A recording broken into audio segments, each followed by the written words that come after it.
The Elite Eight continues on Sunday afternoon. The Final Four is about to be set. I've got free plays and analysis in both games for Sunday. Tennessee, Michigan, Connecticut, Duke, side, totals, betting analysis for you coming up free right here, right now. Hi, this is Steve Merril, WagerTalk.com, right back here on WagerTalk TV, and we're finishing off the Elite Eight weekend here, and after this Sunday, we will have the Final Four set. I'm going to look at both games for you here from a betting perspective. Let's start with your first game at 2:15 Eastern. Both these, by the way, on CBS National TV Sunday afternoon, and this is the Midwest region at the United Center in Chicago, Illinois. 6 seed Tennessee, a little bit of a dark horse against the 1 seed Michigan. Michigan definitely not a dark horse. In fact, the Wolverines have looked as good as anybody this postseason. And I think they're the first tournament team in history, if I'm not mistaken, to score 90 points or more in 3 straight games, shooting over 50% from the field and over 45% as well from three-point range. You know, you don't think of Michigan as a three-point heavy team because they're one of the biggest teams in the front court in the country. But they've hit 11 or more threes now in 3 straight games heading into this one. And overall, they've hit 35 three-point shots in the first 3 games against Howard, St. Louis, and Alabama. Now, Howard was a non-covering win, but then they blew out St. Louis and Alabama both by double digits, 2 of the best teams in the country.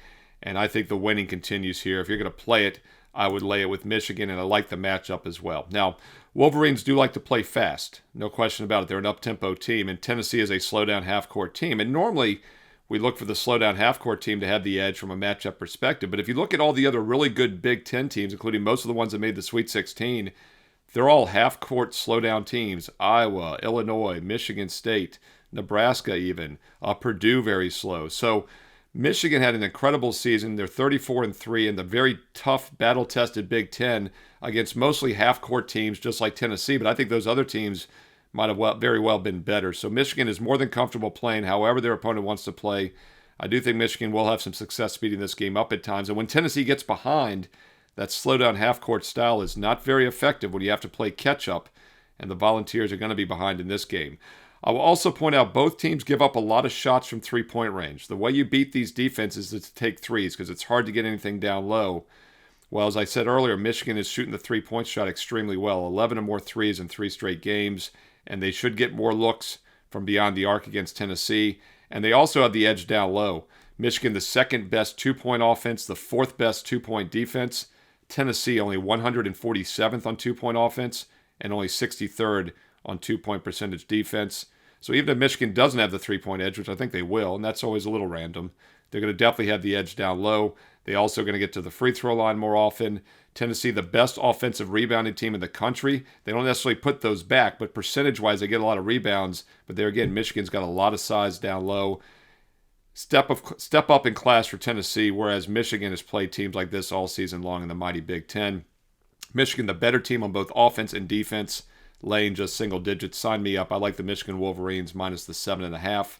That tips off at 2:15 Eastern on CBS. Now, as far as the total in this game, it's holding steady around 146, 146.5. And Tennessee does like a slow-down half-court style. As I mentioned, they might struggle to score also in this game.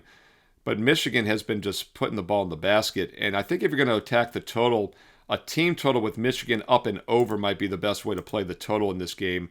Currently sitting around 77. And let's think about this. Michigan has scored at least 90 points or more in 3 straight tournament games, and their team total is only sitting at 77. I like the Michigan team total over 77 if you're looking for an over-under angle in this game as well.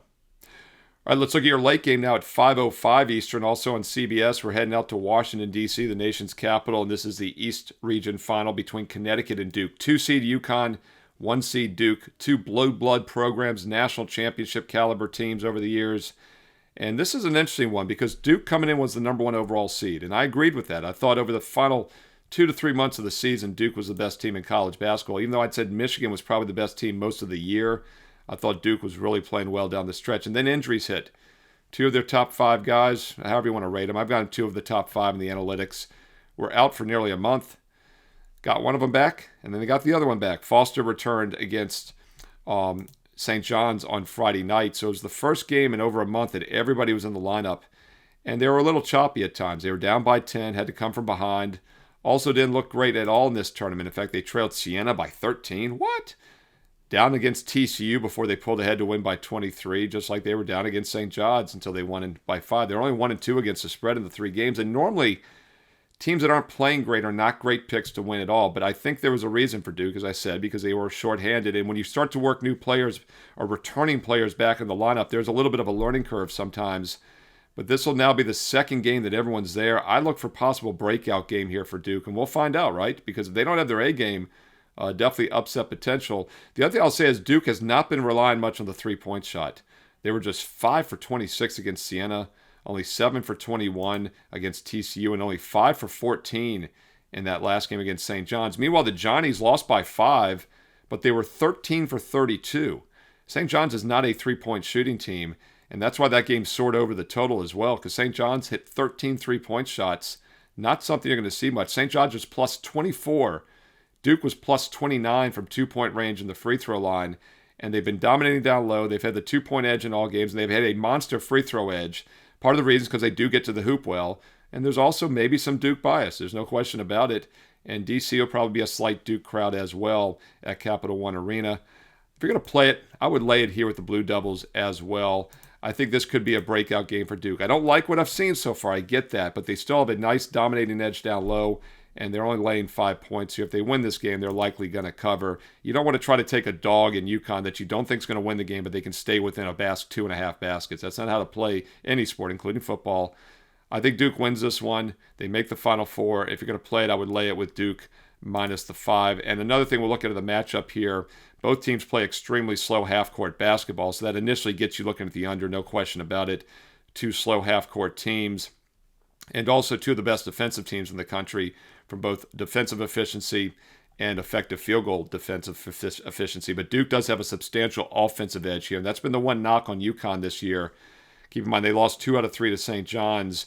They're not even a top 25 offensive efficiency team. And as you know from many of my other videos, offense wins championship. I know we say defense wins championships, but offenses get you there. And it's very hard for a team that's not top 10, let alone top 15, really have to be top 10 offensive efficiency to win 6 straight. UConn has won, 3 in a row now. At some point, I think they're going to have an offensive night, and Duke's defense has still been really strong all season long. Finally healthy. So maybe a UConn team total under. If you're looking at the total here, I'm going to once again direct you towards the game under. I don't disagree with the game under 34, but if Duke hits a lot of free throws, it could sneak over late. Therefore, the UConn team total under 64.5 would be another way to attack that under. Instead of the game itself under, could just concentrate on UConn under 64.5 from a team total, because I do think they're going to struggle to score a little bit in this game. Duke's going to get to the free throw line a lot more. And by the way, Connecticut, outside the top 300, in the bottom 50 in the country as far as allowing their opponents to score from the free throw line a high percentage of time, whereas UConn does not get to the free throw line much. They rank 303 in the country, and Duke ranks second best in not allowing their opponents to get there. So that's another reason Duke has the free throw edge. It's not necessarily the bias of the refs, it's just the matchups. And Duke is going to most likely, almost certainly, win the free throw battle in this game. So I like Duke minus 5. I lean under 134, but you could also look at the team total with UConn under, their team total under 64.5 instead. That kind of takes that late free throws that Duke might hit out of the equation. There you go. Your 2 Elite 8 games, your final Elite 8 games. The Final 4 will be set after Sunday, by Sunday evening. What are your thoughts? Drop them in the comments below. Sides, totals, maybe some player props if you have them in your state. What are you looking at in these 2 matchups on Sunday in college hoops? Include some analysis if you have time, so we can all learn and earn and win together here on WagerTalk TV. If you're liking these free play videos, if you want to see a free Final Four video, all I ask is a quick thumbs up like. Click it. You did it. Took 2 seconds. I'm so proud of you. Seriously, though, the more thumbs up likes, the more views, the more positive comments, the more videos I'll do every day. Not only for every NCAA tournament game, but I'll give you every NBA playoff game starting next month with the NBA postseason. And, of course, baseball is here. I'm going to be giving you more baseball videos on a daily basis as well. And then football, hey, right around the corner this fall. Thumbs up, like, positive comment below, and I will keep the videos coming each and every day. And make sure you click subscribe here. We're almost at 250,000 subscribers. You know 250,000 can't be wrong. We're so close. But also make sure you click the bell as well for an instant alert, so you'll get a notification when the videos are posted each and every day, including my Final Four video for next week when it's up next week here on the channel. Click subscribe, click the bell for instant alerts. Now, as you know, I'm giving you a free play, analysis, opinions, wherever I see them on sides and totals for every tournament game. A lot of these are light TV leans only. I'm not playing all of them, but I'm letting you know how I'm looking at everything. If you play all the light TV leans, have some fun with it. I know these are national TV games. 1% of bankroll is probably appropriate. But if you want my personal best bets, my strongest plays, and obviously some of these games in the videos do make my personal best bet card, those are 4% plays, 4 times stronger, 400% stronger than a light lean. And those are the games I'm personally using every day. And it's always been the same for now 30 years. If I'm using a game, my clients get it. One set of selections, my personal plays, and they go to everybody every day at the exact same time. I write up the analysis, I load them at WagerTalk.com, and I hit submit, and it sends an email to everybody. You can also log in, of course, to get the plays through the admin side of the website. You can also go to the website every day and buy the plays singly for $25. Get a one-day all access for $39. All the sports, that's college basketball, pro basketball, and Major League Baseball. All sport one day is $39. Or the best deal if you want a short-term package is 6 days for $69, dude. Yes, 3 days is $69, but if you go down on right below the daily update, right above the daily free play, right where the best bets are on the left side of my page, you'll see the special offers. And you will see right now you can still buy 3 days for $69 and get 3 more days for free. So it's 6 days for $69. No promo code needed. Or if you want to take a little bit of a longer term investment approach, if you were to do 5 6-day packages, because they are stackable, that would be 30 days. Hey, I'm good at math. 5 6-day packages with the current special offer would still be $345. A 30-day all access is just $299, but I'm making it even better because I want everybody on board for the next 30 days. That'll get you through the rest of college hoops, into the NBA playoffs, and this first month of baseball, which is just starting. My first baseball best bet was released on Saturday night, so you have not missed much in baseball. It's just starting. 30 days, $299, but if you use promo code SM100 at checkout, you get an instant $100 discount, which gets it down to $199. That's right, 30 days of all access. What? For just $199? College basketball, pro basketball, and Major League Baseball. Now, that's on the right-hand side of the page with the normal options. You see the all sports. You drop down menu. You can do a 3-day, I think a 7-day, 30-day, 1 year. The 30-day is $299. Put it in your card at checkout. Use promo code SM100, and you'll get it for just $199. Now, the last thing I want to point out is the 1-year all access. You know that I've been giving you over a $500 discount the past few weeks, and many of you have taken advantage of that.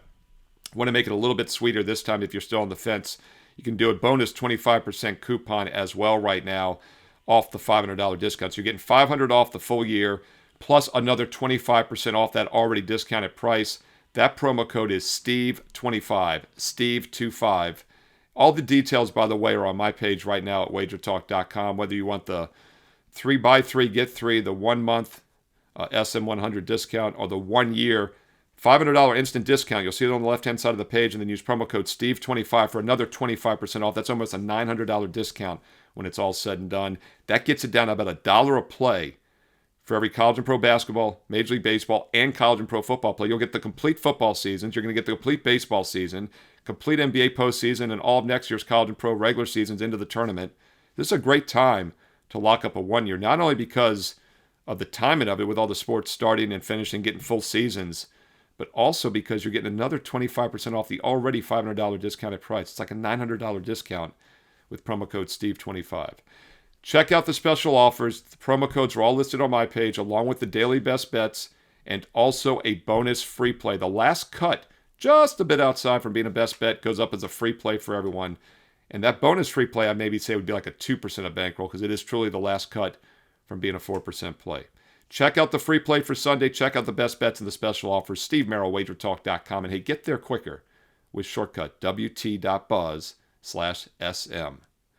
On the way out, follow me on social media on X and Instagram at Steve Merril. 2 R's, 1 L. MERRIL at Steve Merril on X and Instagram. And don't forget, thumbs up, like, positive comment below, and I will keep these videos coming all season long for both NCAA Tournament and all of the NBA playoffs. And make sure you click subscribe and you click the bell here on WagerTalk TV so you'll know when that Final Four video is posted. And also the daily NBA and Major League Baseball free play videos here on the channel as well. And stay tuned here to WagerTalk TV because you also know there's more free play videos coming up next.